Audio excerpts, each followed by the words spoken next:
Halo teman-teman, kembali lagi bersama saya Nelson di channel YouTube saya. Ya, jadi di kesempatan kali ini saya akan membahas mengenai pola makan yang baik untuk asam lambung. Ya, jadi mungkin teman-teman masih menjadi dilema ya, sebaiknya penyakit asam lambung itu pola makannya seperti apa? Apakah makan sedikit tapi sering atau makan sehari 3 kali? Ya, jadi saya akan jelaskan di sini. Yang pertama saya akan jelaskan fungsi dari pencernaan dulu ya.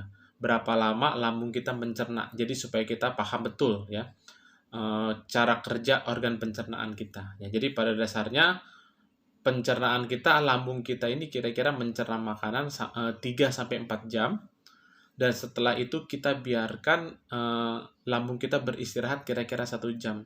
Ya, jadi yang paling baik adalah makan itu di jarak 5 jam satu kali. Ya, jadi misalkan kita makan jam 7 pagi, berarti baru boleh makan itu jam 5 sore, jam 12 siang maksud saya ya. Jadi misalkan jam 9 kita masukkan makanan, itu lambung kita itu akan tidak bekerja dengan baik. Kenapa? Karena makanan yang jam 7 pagi belum selesai dicerna, kita sudah masukkan makanan yang baru. Nah, itulah yang menyebabkan fermentasi di perut. Makanannya itu akan menjadi fermentasi, membusuk ya di perutnya. Itulah yang menyebabkan gas di lambung atau di usus. Itulah salah satu penyebab juga dari penyakit asam lambung. Ya, jadi pada dasarnya asam lambung itu kan kita tahu semua ya, asam lambung itu fungsinya untuk menghancurkan makanan. Ya, jadi sifatnya asam, jadi makanan yang kita makan itu dihancurkan oleh asam lambung untuk membantu usus halus lebih mudah menyerap gizi-gizi makanan untuk dialirkan ke seluruh tubuh ya, seperti itu. Nah, jadi seorang penderita asam lambung itu asam lambungnya keluar belum pada waktunya. Ya, misalkan belum jam makan dia sudah keluar. Itulah yang menyebabkan penyakit lambung. Ya, yang umumnya dispepsia atau gastritis. Asam lambungnya keluar, tidak ada makanan, karena belum jamnya, akhirnya dia mengiritasi atau membuat lambung kita radang. Nah, kalau bertahun-tahun seperti itu, lama-kelamaan bisa luka atau tukak lambung. Nah, bagaimana dengan GERD? Ya mudahnya seperti ini aja. Kalau misalkan dispepsia atau MAH ya, umumnya masyarakat mengetahui, asam lambungnya hanya bekerja di sekitar lambung aja. Ya. Nah, kalau GERD itu bedanya asam lambungnya itu sampai naik ke kerongkongan, ya, yang menyebabkan sesak napas, dada panas, jantung berdebar-debar, mulut pahit, lidah putih, telinga berdenging, mata kabur dan lain sebagainya, kelayangan dan lain sebagainya.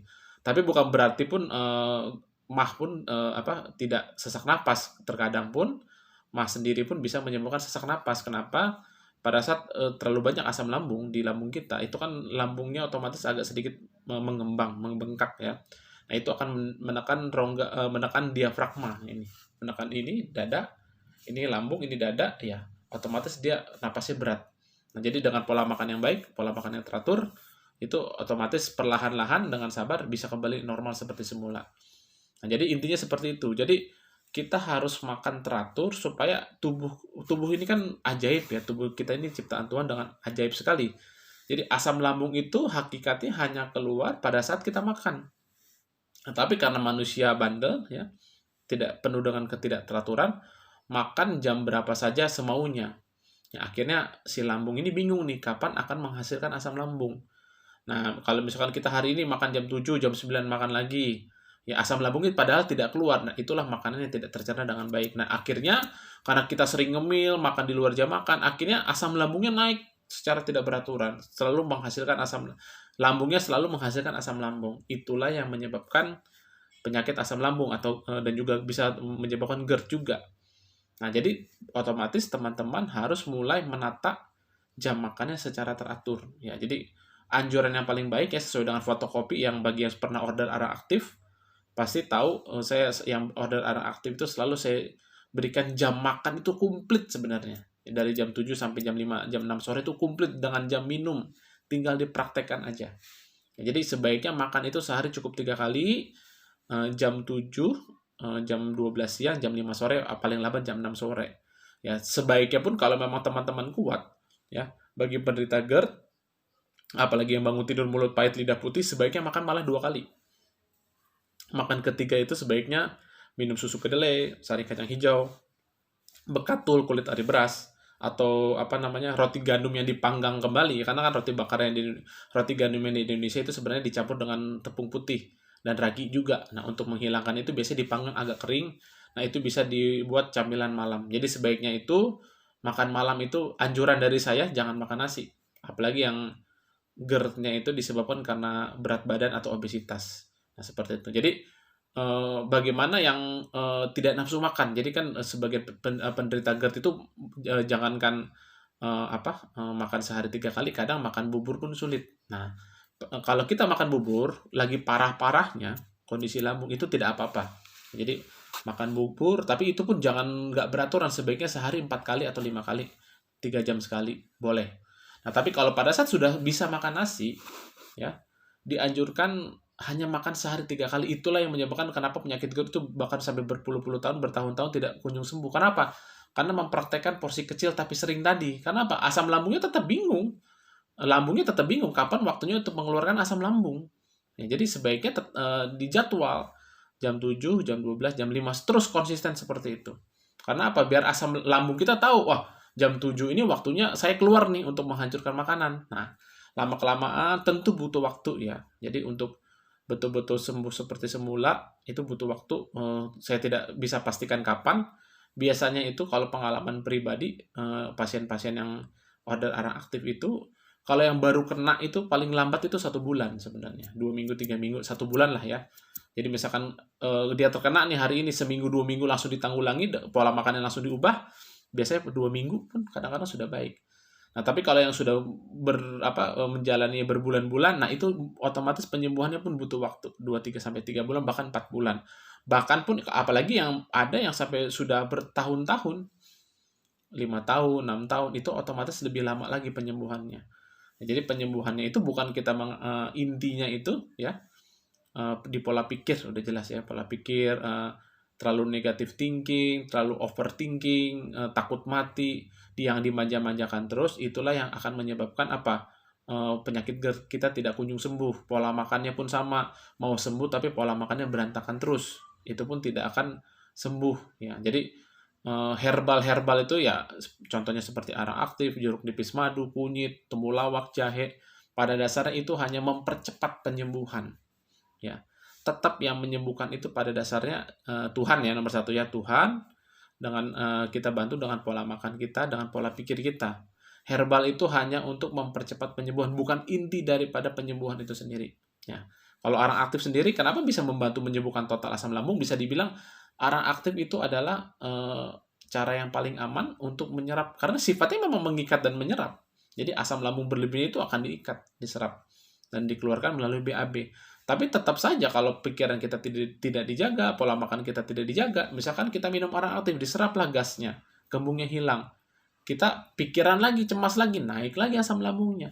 Jadi seperti lingkaran setan. Ya, jadi sebaiknya intinya teman-teman nggak usah terlalu banyak jenis herbal, tapi bukan berarti tidak dibantu herbal ya. Jadi sebaiknya memang saya anjurkan dibantu herbal, tapi jangan sampai berbagai-bagai jenis. Pilihlah 2-3 jenis herbal, lakukan dengan konsisten, pola makan yang konsisten, pola pikir yang konsisten, ya, pola tidur, ya, kena sinar matahari, olahraga pagi. Itulah yang inti dari kesembuhan kita, yang kita lakukan itu pola makan itu secara konsisten. Ya, jangan udah enak sedikit, mulai makan sembarangan, makan gorengan, makan pedas, otomatis akan kambuh. Nah, seperti itu. Jadi bisa sembuh penyakit lambung ya, asalkan kita sendiri konsisten menjalaninya. Nah, ini sedikit bagaimana cara menanggulangi mual ya. Jadi kalau misalkan kita asam lambungnya lagi kambuh, biasanya mual. Kalau saya pribadi ya, kalau teman-teman mau coba pakai saya, dengan arang aktif pun membantu, tapi misalkan ada mau pakai cara lain, bisa dengan jeruk nipis dan madu. Ini pengalaman pribadi ya. Saya juga pernah misalkan 1 buah jeruk nipis atau 2, 1 lah kalau yang belum terbiasa, 1 sendok madu, 10 menit sebelum makan itu kita minumkan tanpa air. Nah itu, kalau mau lebih mantap, jeruk nipisnya 2, madunya tuh 2 atau 3 sendok makan. Nah itu di 10 menit sebelum makan kita minum, itu biasanya mualnya hilang dan nafsu makan kita bertambah. Dan bisa juga bagaimana cara menanggulangi kalau yang biasa ngemil, biasanya di luar jam makan itu lapar sekali. Nah, pada saat di luar jam makan kita lapar, itu sebenarnya lapar semu. Misalnya kita makan jam 7 pagi nih biasanya ya. Nah, harusnya kan makan jam 12. Nah, Misalkan jam 9, jam 10 terasa lapar, itu sebenarnya lapar semu. Kenapa? Karena kebiasaan diisi. Jadi lambungnya nagih. Nah, penanggulangannya adalah supaya lambung kita tidak semakin rusak, kita bisa minum perasan jeruk lemon atau jeruk nipis dengan madu tadi, tapi dicampur dengan air.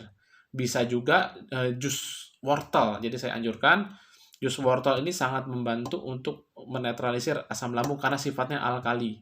Nah, jadi itu aja. Eh, Misalkan kita terasa aduh jam 9 rasa tidak kuat, rasa lemas, jeruk nipis madu ya atau jus wortel itu bagus sekali. Kenapa? Kita nggak usah khawatir kurang gizi karena kan madu itu gizi. Ya, madu itu bisa searching di Google lah teman-teman apalagi apa aja kandungan gizinya. Jeruk nipis pun membuat stamina, bisa searching di Google juga teman-teman. Jus wortel pun gizinya lengkap. Ya, jadi dengan minum jus atau jeruk nipis plus madu, tubuh kita tetap mendapatkan gizi tapi tidak membebani pencernaan. Nah, kalau kita isi makanan itu kan membebani lambung kita untuk bekerja lagi belum waktunya udah disuruh kerja. Ya sedangkan manusia sendiri kalau disuruh kerja terus-menerus ya otomatis apa? Ya otomatis capek, lelah ya. Lambung juga sama. Diisi makanan walaupun sedikit pun tetap lambung itu bekerja. Ya, jadi mungkin banyak mentor-mentor yang menganjurkan makan sedikit tapi sering. Saya tidak salahkan itu, tapi jangan diulang sampai berbulan bertahun-tahun. Itu tidak akan membuat lambung Anda normal selamanya. Kalau sudah bisa makan nasi, dianjurkan makan nasi sehari 3 kali. Ya, oke, mungkin dari saya segini dulu teman-teman. Sampai ketemu kembali. Ya, salam sehat.